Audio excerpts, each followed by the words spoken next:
Doug, it was very interesting walking through the pouring rain to find this place, but I finally succeeded. What is this exactly? Where am I? Well, you're in the depths of St Philip's Marsh, the oldie St Philip's Marsh, in our creation space, which has been here for just over 10 years. It's the Invisible Circus creation space. It's called Unit 15, and it's possibly one of the few kind of spaces like this in the country, with the kind of a high ceilinged warehouse where you can come and develop work and develop aerial work specifically. It's really suited to that. So what is it you do here exactly? It's a production base for the Invisible Circus, which is a sort of circus theatre company that have been here in Bristol since 2005, and were street performers before that for just over a decade. And we also hire the space out to other companies or individuals. We had member training here, so most of the aerial circus performers in Bristol would come and train here, and companies would come and hire it out and do like devising and creation time here as well. While I was waiting you to finish your meeting, I was reading the article, the Guardian article that's taped to the wall downstairs. And bad news, you've got to leave, you've got to close the space. Yeah, that's coming fairly soon now. It's been dragging on for a couple of years of trying to negotiate and find other spaces. But yeah, we've been bought by a developer, and they are going to build some student flats here at some point. However long, I'm not sure exactly how long. Well, this sounds like an echo, because student accommodation is an issue in Bath too. Do you have somewhere in mind, or are you looking for somewhere? Can I help put out an appeal for you? Well, we've been looking around, but there's not many spaces like this left in Bristol, and what there is kind of quite expensive. So we're kind of in a bit of a conundrum at the moment, but there's a possibility of partnering with someone else on some space in the short term. And we're going to think about launching a campaign to kind of fundraise to buy a longer term home at some point. Well, I do wish you luck with that. You were talking about circus and street theatre. I was reading up on you. That's pretty well your background, isn't it? It is, yeah, coming from the DIY punk generation, I guess. But yeah, I've been in circus and theatre since the early 90s, more or less, yeah. And not just in this country, pretty well travelling over the whole of Europe? Yeah, and the world, you know.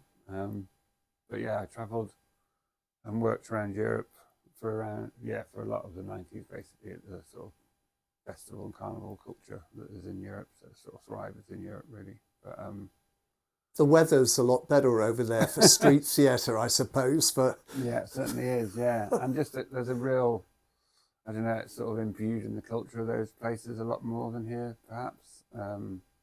There's a great tradition of street theatre and street art over there, which is kind of supported by the government, even in countries like France and stuff. And I think just a great tradition of it as well, of the carnival, and people, in many ways due to the weather, but then still in the north of Europe as well, of that kind of public space and public engagement in that space. That's all about celebration, entertainment, creativity. When was it you started to get interested in the world of protest and the way art could get involved in that? I mean, I've always been, coming from sort of my punk background, I suppose, I've always been interested in and participating in protests and activism. And I guess the shows we've done with Invisible Circus have always tried to carry a message about the environment and about the social ills of our times and societal issues, if you like. And then more directly with protest was, I suppose, taken to the streets more in a protest setting. The first time was for the anti-Iraq War March, when the white characters that we'd used for street shows, we did a procession with those back in the early 2000s that was, and then more recently I kind of reinvented those as the Red Rebel Brigade in 2019 for the Extinction Rebellion kind of climate crisis. And red was a specific colour you chose. Yeah, it was. I mean, I'd always thought about doing stuff in different colours, and I can't quite remember why I just went for that first off. You know, it's sort of, I thought it would be striking, and it also to represent the kind of the blood of all species, and you know, it signifies a lot of things. As red, it's like stop, danger in nature and stuff like that. So yeah, and yeah, it is very, it's a very sort of romantic color as well, isn't it?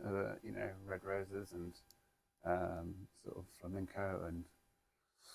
Well, I was going to argue that red could also stand for anger, but in terms of performance, when your red rebels are on the street, they're not shouting in protest, are they? They deliberately are silent.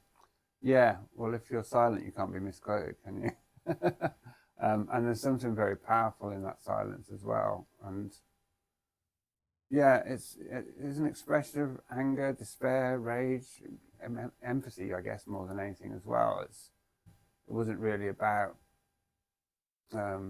necessarily, it's not all about sadness and sorrow and grieving, though there's a lot of overtones of that within it as well. I find that, like, it's always interesting to see what the audience makes of something. You know, you can have your ideas and design things and stuff like that, but you can never really predict what an audience will make of something, and even amongst the audience, then what one person sees can be very different to what another person sees. So it's interesting to just see how things land, and you get there's a lot of people feel very emotionally stirred by the Red Rebels as well. And sometimes it's, you know, sometimes they feel elated and happy, and sometimes they feel sad. And there's a kind of, certainly when we did, you know, the big procession in Bath recently, when there was 300 of us, you could really sense this atmosphere kind of going along with us, where everything just went really quiet and solemn, you know. And I guess that is the overriding emotion around the climate disaster and the you know, Anthropocene and the destruction of species is a real somber, sad moment, isn't it? You chose the colour. Were you responsible for the choreography? Because they're not only silent, but there are specific movements, hand movements involved. Yeah, just to keep it, the speed of it was very important. It's all based on the characters that we did stuff with in street shows, really. So I just adapted that quite quickly without too much thought, or, you know, I wish I could say that I would spend months devising this thing and everything was my greatest work. But it is kind of my greatest work in many ways, but it came quite naturally, and we just adapted the same kind of things we did with the street. So if you keep the movements simple and uniform, everyone can do them. So then you become, it looks very visually synchronized and rehearsed, and because things are sort of simple, everyone can follow the next person. So it was that kind of thing, and the speed of something as well. Like when we first got videos of our street show, we just cut the speed in half, because it was suddenly they were magical and otherworldly if you move that slow, whereas if you're just moving normally, it kind of, you know, breaks that aesthetic, I guess. So they're trying to create this kind of, yeah, this mysterious sort of empathic kind of atmosphere that people would then be kind of struck by. And that opens people up, like all good art kind of opens people up to feelings and emotions and reflections, doesn't it? Like when you know, and everyone wants to know what it is, and everyone wants to be told what things are and told what to do. Like naturally, we're kind of a bit like that as a kind of herd kind of mentality or something. Whereas, yeah, if you can open people up with something beautiful and mysterious, then they have their own thoughts and feelings and emotions come up, and that's more valuable than just trying to tell someone that, like, and that's the same with the climate, isn't it? If you just try to tell people or show people terrible imagery of species dying, people switch off because they can't kind of cope and they can't relate to it. But trying to open them up in a more emotional way and visual way. Yeah. a language that people instinctively understand rather than words, which can be very dictatorial or it can be misrepresented. You can take things different ways, can't you, with words, and be misquoted a lot as well. That's what I found. I found that was the thing around the climate. There's so much kind of like climate denial and all this stuff, and there's arguments, and people go, "Oh, it's not that, it's this, and it's not like this, it's that," and it's kind of like it's kind of obvious what it is, and it's annoying to be drawn into conversations with people who are mostly supporting private interests that are profiting from that. So it's kind of like I was a bit like I have nothing more to say about it. This is how I feel.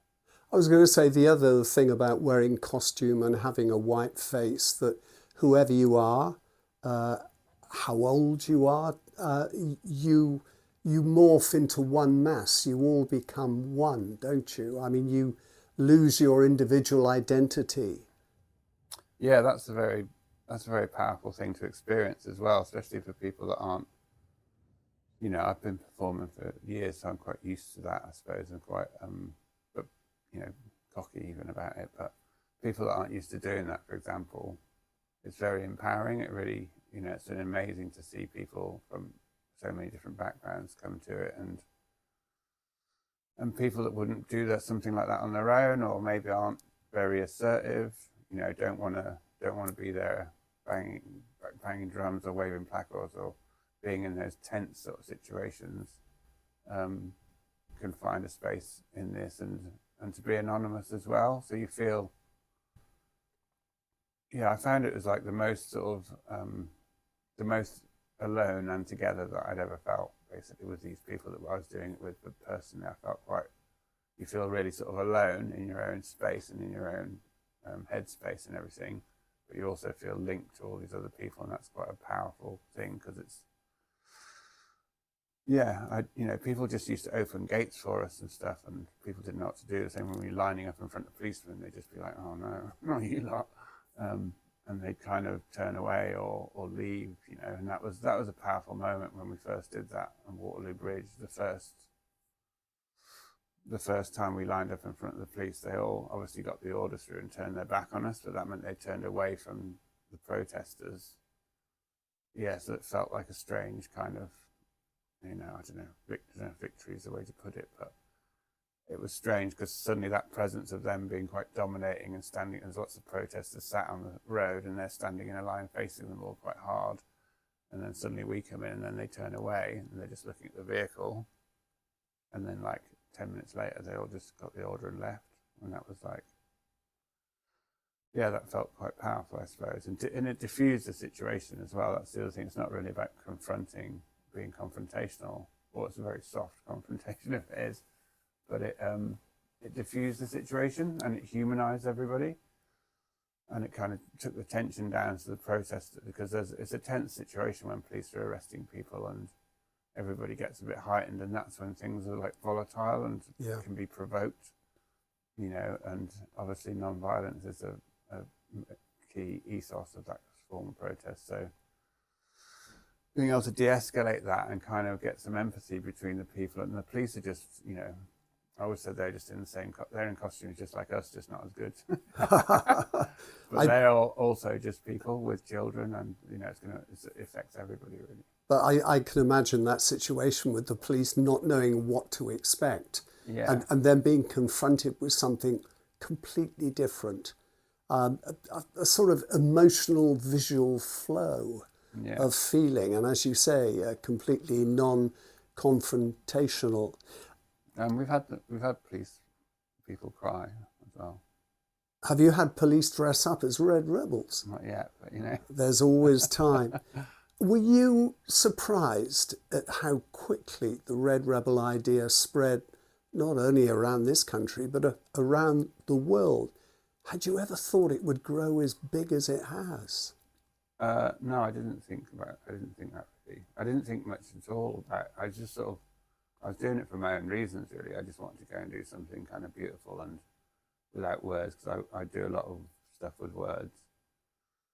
So I'm like the ringmaster in the circus, and I do acting and stuff, and I'm quite good with words, but I just had this sort of feeling of wanting to do something performance-based and something beautiful and, you know, different really, but I didn't really anticipate it spreading around the country, and certainly not around the world as fast as it has, or at all even really. So that's been very yeah, it's very humbling, and it's a beautiful thing to see as well. And like I said, all the different people that can come to it, like anyone can come to it. It's very open. Do you know what I mean? It's not like you have to be a dancer or an actor or have this experience or the other.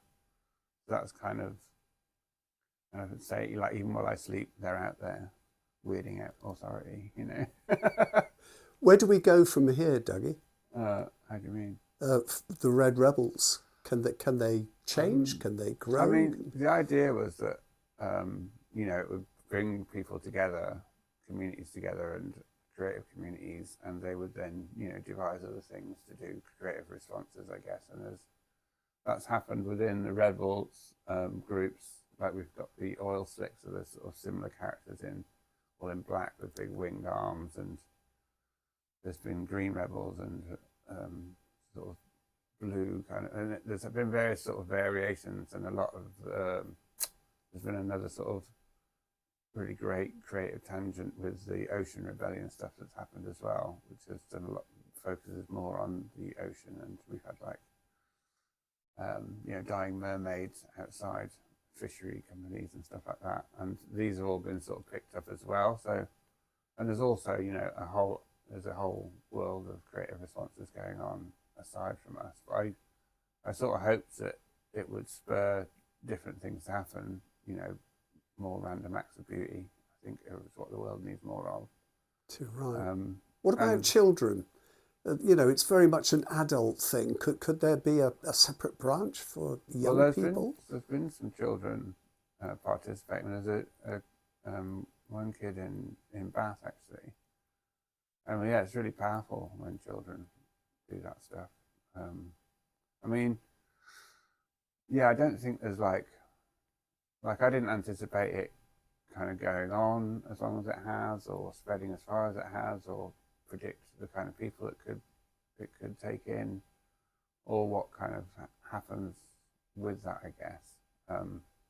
I'm really, you know, happy and proud to see that it has. And yeah, I just try to kind of maintain the quality of the performance really, and try and encourage people to do the same, so not to kind of, because we found the more that we try, like the more we try to control it, or like we used to kind of share what emotion we were going to express when we stopped to form a tableau and stuff, but it was just a bit clunky, and people, you know, be going, oh, do like anger or whatever, and people going, what? You know, oh, did you hear it? I don't know, and getting it wrong, and you can see that kind of in the performance, and people are going, oh, what, am I doing it right? To try to get rid of that idea that you could be doing it wrong, and just to keep it really slow and gentle, and just to feel it. And it doesn't matter if I'm feeling anger and you're feeling sorrow, you know, that doesn't really matter. It's about that empathy and that emotion.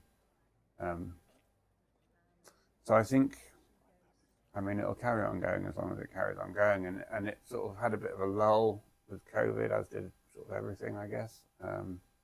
You came back with a bang with Bath. Well, yeah, and that did seem to reignite things in England, and you know, we've got a Facebook group and an Instagram and stuff, and there's still I get things just pop up, and it's like I had no idea there was this group, or there's people all over Italy that do it, and all these different countries, you know, photographs appear from like Tokyo, and you're like, oh wow.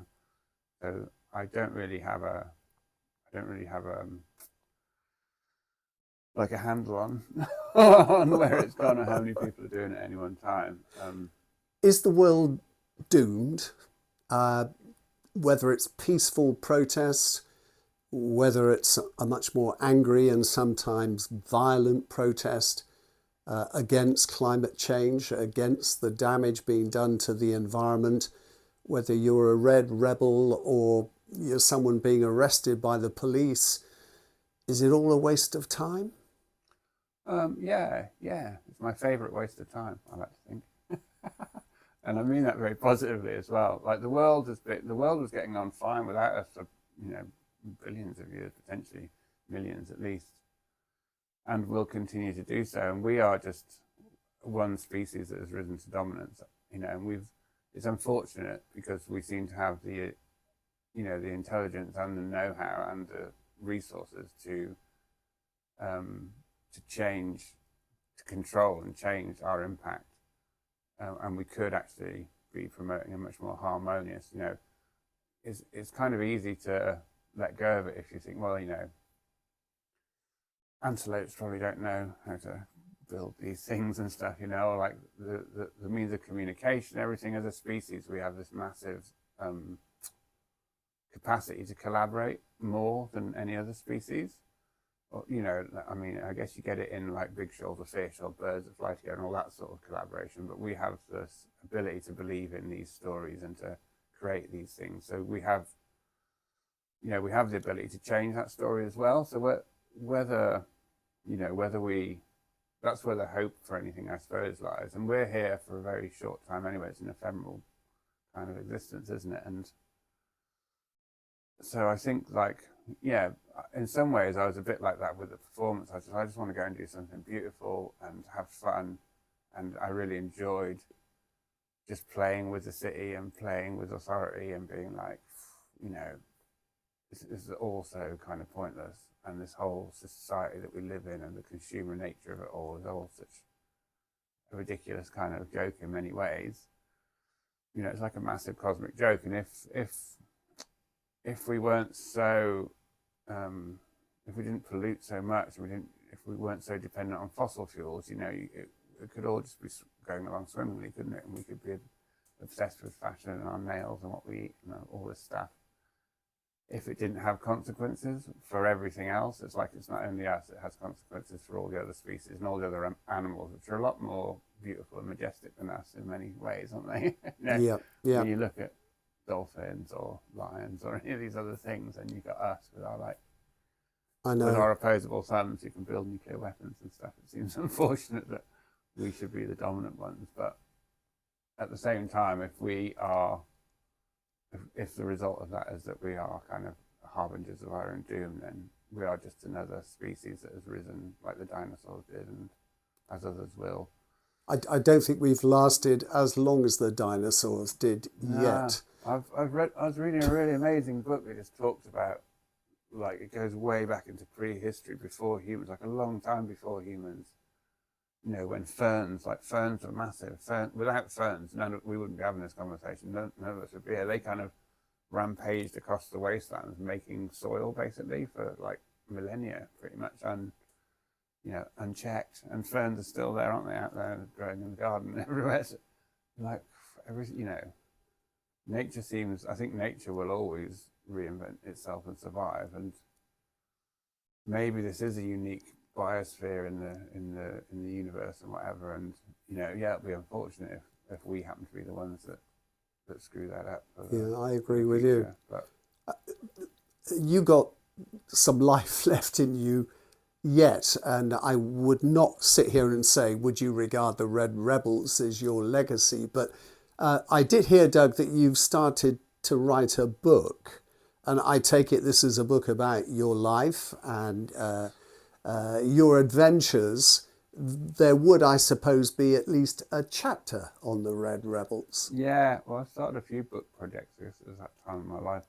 and I've actually done a photo book of the Red Rebels as one of the first things, because it's kind of probably had the furthest reach of anything I've done.